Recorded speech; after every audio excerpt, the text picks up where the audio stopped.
इसलिए बहुत सारी बातें ऐसी होती हैं जो हमारे देश की आम जनता को कभी पता नहीं चलती, क्योंकि ये जो डिप्लोमेसी का मामला होता है, अंतर्राष्ट्रीय राजनीति होती है, ये इतनी पेचीदा होती है कि सरल भाषा में इसे समझाना, आप तक पहुंचाना कई बार बहुत आवश्यक हो जाता है। और हमारी कोशिश होती है कि हम आपको बहुत ही सरल भाषा में ये बात बताते रहें। आज भारत के विदेश मंत्रालय ने भी ये बात कही है कि भारत और रशिया के बीच जो संबंध हैं, वो संबंध हमेशा अटूट रहेंगे।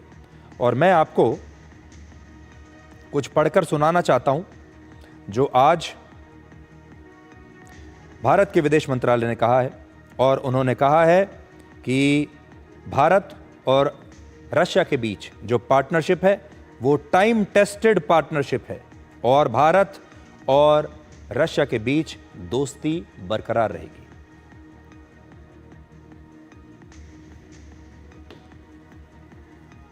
अब अगले मुद्दे पर आते हैं।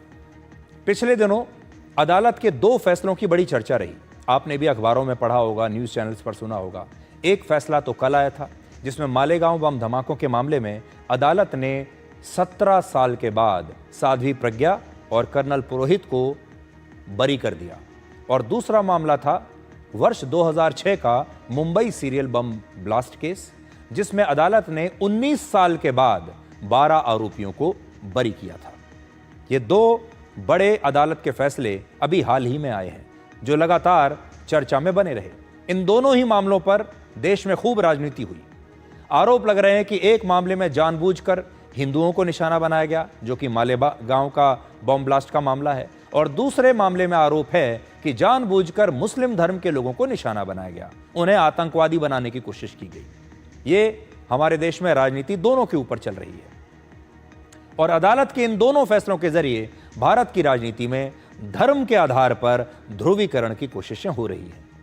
लेकिन आज हम इन दोनों फैसलों का एक धर्मनिरपेक्ष विश्लेषण करना चाहते हैं, जिससे इस देश के हिंदू और मुसलमान दोनों ही पक्ष सहमत होंगे। इसलिए यह विश्लेषण हिंदुओं के लिए भी है, मुसलमानों के लिए भी है और दूसरे धर्म के लोगों के लिए भी है। इन दोनों मामलों में हमने सरकार की मंशा को जिम्मेदार ठहराया। उस समय की जो भी सरकार थी, कहा कि नहीं, सरकार की तो मंशा ही खराब थी, सरकार जानबूझकर फंसाने की कोशिश कर रही थी। हमने जांच एजेंसियों की निष्पक्षता पर सवाल उठाए। हमने धर्म के आधार पर इन फैसलों की विवेचना की। लेकिन एक मुद्दे को सब लोग भूल गए और वो है हमारी न्यायिक व्यवस्था की कछुए जैसी चाल।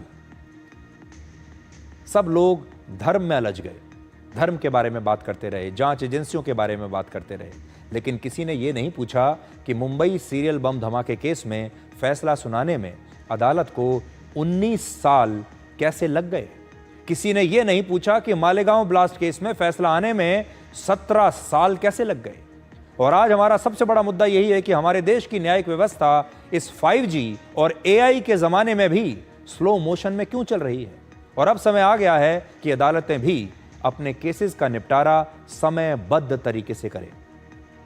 लेकिन आगे बढ़ने से पहले आपको साध्वी प्रज्ञा की एक तस्वीर दिखाते हैं।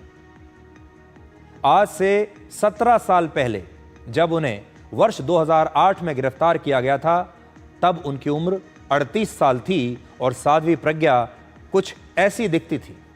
यह तस्वीर हम 2008 की आज निकाल कर लाए हैं साध्वी प्रज्ञा की। और अब जब वो इस मामले में बरी हुई है, उनकी उम्र है 55 साल और आजकल वो ऐसी दिखती हैं। अब दूसरी तस्वीर आपको दिखाते हैं। इन दोनों तस्वीरों को देखिए। एक है 2008 की तस्वीर और एक है उसके बाद की तस्वीर। जो लंबे कानूनी मामले जो होते हैं, जब इसका चाबुक चलता है किसी के ऊपर, तो किसी व्यक्ति की क्या हालत हो जाती है, यहां से आप देख सकते हैं। और आप में से बहुत सारे लोग ऐसे होंगे जिन्होंने लंबी कानूनी लड़ाइयां लड़ी हैं अदालत में। आप में से बहुत सारे लोगों की स्थिति ऐसी ही हो गई होगी। हो सकता है शरीर से ना हुई हो, लेकिन कम से कम जेब से हो गई होगी, मानसिकता ऐसी हो गई होगी। इसलिए आज बड़ा सवाल यह है कि जब किसी कानूनी मामले में लोगों की जिंदगी के 20, 25 या 30 साल ऐसे खप जाते हैं, उसके बाद फैसला अगर उनके पक्ष में भी आ जाए तो तो उनके जीवन में बचता क्या है? उनके ये 20, 25, 30 साल कौन लौटाएगा? उनका ये अपमान, इसका हर्जाना कौन देगा? ये जिम्मेदारी किसकी है? सरकार की, जांच एजेंसियों की, वकीलों की, या फिर अदालत की? भारत वो देश है जहां अगर एक पूर्व प्रधानमंत्री की भी हत्या हो जाती है तब भी अदालत की कार्रवाई ऐसे ही स्लो मोशन में चलती है। वर्ष 1991 में जब पूर्व प्रधानमंत्री राजीव गांधी की हत्या हुई तो आरोपियों को सजा देने में हमारी न्यायिक व्यवस्था को शुरुआत में 8 साल का समय लगा। 1984 में जब पूर्व प्रधानमंत्री इंदिरा गांधी की हत्या हुई तब हमारी न्यायिक प्रणाली ने फैसला सुनाने में पूरे 4 साल ले लिए। और ये तो मैं इसलिए आपको बता रहा हूं, 4 साल तो बहुत तेज माने जाएंगे।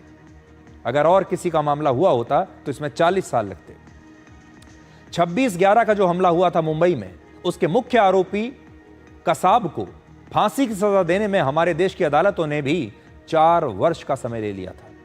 वर्ष 2025 यानी आज के जमाने में हर काम बिजली की गति से हो रहा है। देश में कोई हाईवे बनाना हो, कोई पुल बनाना हो, कोई मिसाइल बनानी हो, हर प्रोजेक्ट को पूरा करने की एक समय सीमा होती है। आप भी जिस दफ्तर में जो भी काम करते हैं, आपको एक समय सीमा दी जाती है। अगर आप अपना भी काम करते हैं, आपकी अपनी फैक्ट्री है, अपनी दुकान है, आप अपने कस्टमर के हिसाब से एक समय सीमा तय करते हैं कि उसका काम कितने दिन में करके आप देंगे। यहाँ तक कि आपके घर में ऑनलाइन डिलीवरी भी आजकल 10 से 15 मिनट में हो जाती है। आज मोबाइल फोन का कनेक्शन मिनटों में मिलता है। किसी भी चीज़ का सर्टिफिकेट ऑनलाइन उसी समय उपलब्ध है। यहाँ तक कि पासपोर्ट भी कुछ हफ्तों में आपको मिल जाता है। लेकिन अदालतों में इंसाफ मिलने में आज भी वर्षों और कई दशक लग जाते हैं। और जब तक ये इंसाफ मिलता है तब तक उस इंसाफ का महत्व खत्म हो जाता है। आज भारत में इंसाफ के लिए अदालतों में इतनी लंबी लंबी लाइनें हैं कि जब तक आपका नंबर आएगा तब तक शायद इस दुनिया से आपके जाने का समय बहुत ही करीब होगा। हमारे देश की निचली अदालतों में एक कानूनी केस का निपटारा औसतन 3 से 10 साल में होता है। हाई कोर्ट में 5 से 15 साल में होता है। हमारे देश की सभी अदालतों को मिलाकर 5 करोड़ 30 लाख से ज्यादा केस आज भी पेंडिंग हैं और इनमें सुप्रीम कोर्ट, हाई कोर्ट और निचली अदालतें सब शामिल हैं। लगभग 5 करोड़ 30 लाख केस इंतजार कर रहे हैं आज भी। और आप इसका मतलब यह समझ लीजिए कि लगभग 5.25 करोड़ लोग अदालतों के बाहर लाइन में लगे हुए हैं। और 5.25 करोड़ लोगों का मतलब है 5.25 करोड़ परिवार। और हर एक केस में एक नहीं 2 पार्टियां होती हैं, इसलिए इसका दुगना कर लीजिए। मतलब लगभग 11 करोड़ परिवार आज भी हमारे देश की अलग अलग अदालतों के बाहर लाइन में खड़े हुए हैं, इंसाफ का इंतजार कर रहे हैं। हमारे देश की 25 हाई कोर्ट्स में 9 लाख से ज्यादा केस ऐसे हैं जो 10 साल से लेकर 30 साल तक पुराने हैं। 58,000 से ज्यादा केस 30 साल से भी ज्यादा पुराने हैं। निचली अदालतों में 7,76,000 से ज्यादा ऐसे मुकदमे हैं जो 10 साल से 30 साल के बीच पुराने हैं। 25,000 ऐसे केस हैं जिनमें 30 साल से के बाद भी फैसला नहीं आया। सुप्रीम कोर्ट में भी 8,000 से ज्यादा मामले पिछले 10 से 30 साल पुराने हैं। और 23 ऐसे मामले भी हैं जो 30 साल से भी ज्यादा पुराने हैं।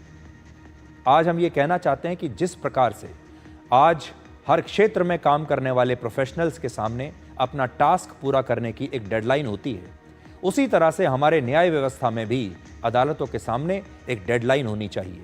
और इसके लिए हमें अपनी पूरी व्यवस्था बदलनी होगी, पूरी न्यायिक व्यवस्था बदलनी होगी।